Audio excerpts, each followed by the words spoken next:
Namasté. Bonjour, j'espère que tu vas bien. Et aujourd'hui, on va faire une préparation pour commencer à apprendre le poirier. Bon, ça, c'est un petit peu des poses avancées. Le poirier, ça s'appelle Shirshasana en sanskrit. Et c'est le roi de les poses. Et tout le monde veut toujours apprendre à se balancer sur la tête. Bon, on va commencer comme ça, doucement. Et sois sûr que tu es contre un mur, parce que comme ça, on évite de tomber. Donc, pour faire ces préparations, il faut toujours s'échauffer un peu. Et surtout, pour faire le poirier, il faut avoir de la force dans le bras et aussi une bonne ouverture des aisselles. Donc voilà, on va commencer Adho Mukha Virasana avec les mains à la distance de les épaules et le front par terre. Et on respire toujours par le nez. De là, on va passer au chien Adho Mukha Svanasana. On peut commencer avec les talons levés, comme ça, et on ouvre les aisselles. Et on amène les fesses, les ischions vers le plafond. On ouvre, ouvre, ouvre, ouvre. On redescend avec les talons. Et on essaie de se bien étirer. Après, on amène les coudes par terre. Donc, comme Pincha Mayurasana. Mais on fait juste une Adho Mukha avec Pincha. Et on pousse. On ouvre, ouvre, ouvre les aisselles. Très bien. Le prochain pas, c'est j'amène mes pieds vers les coudes. Je fais un petit pas vers les coudes et je pousse. J'essaie de ne pas collapser les épaules en avant. Sinon, je pousse vers l'arrière le maximum que je peux. Et on pousse, et on pousse. Voilà. Et un petit peu de repos parce que ça, c'est un petit peu dur. Et on recommence. Cette fois-ci, on va laisser les coudes par terre. Et on va entrelacer les doigts en laissant les coudes à la distance de les épaules. Et avec cette position, les poignets par terre, les coudes sont par terre, les avant-bras sont par terre. Et on va faire le même mouvement. On pousse les avant-bras fortement par terre et on essaye d'ouvrir les aisselles le plus possible sans collapser en avant, ok?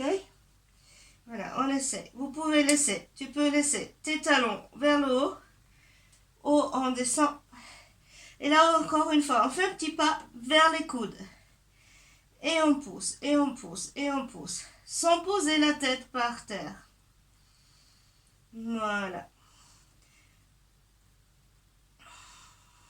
Et on descend.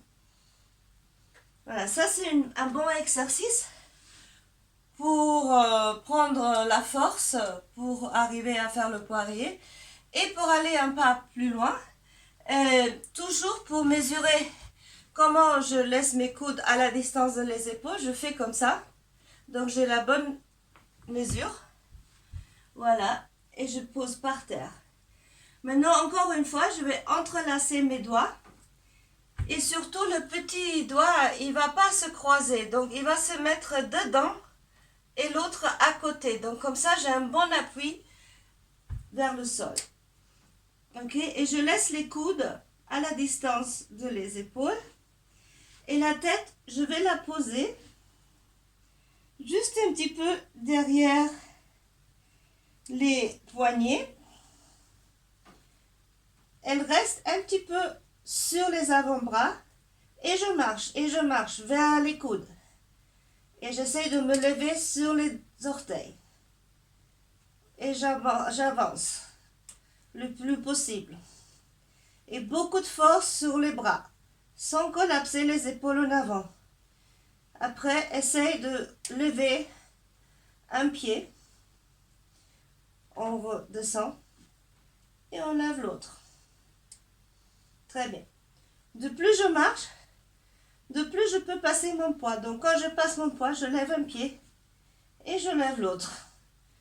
Et j'essaie de rester comme ça. Et on redescend. Donc, on va faire ça. C'est mieux de le faire contre un mur si on n'a pas trop de pratique, parce que sinon on peut tomber. Et on va le refaire. Donc d'abord, je vais plier mes genoux vers ma poitrine. Et après, je peux essayer de remonter les pieds. Donc ça, c'est assez dur et il faut surtout avoir beaucoup de force sur les bras pour pas mettre tout le poids du corps sur la tête, sur le cou. Donc il faut toujours se lever vers le plafond. Donc encore une fois, je prépare et je marche le plus possible. Je m'approche le plus possible vers mes coudes.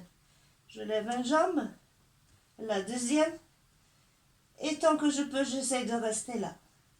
Si ça va bien, j'étire et je reste dans le poirier.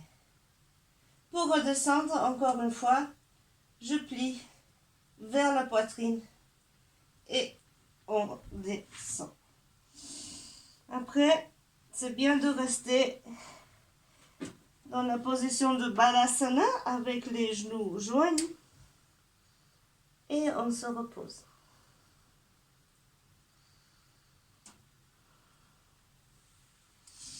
Et voilà.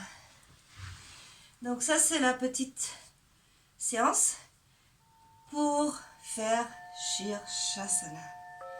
À la prochaine fois. Je te souhaite une super belle journée.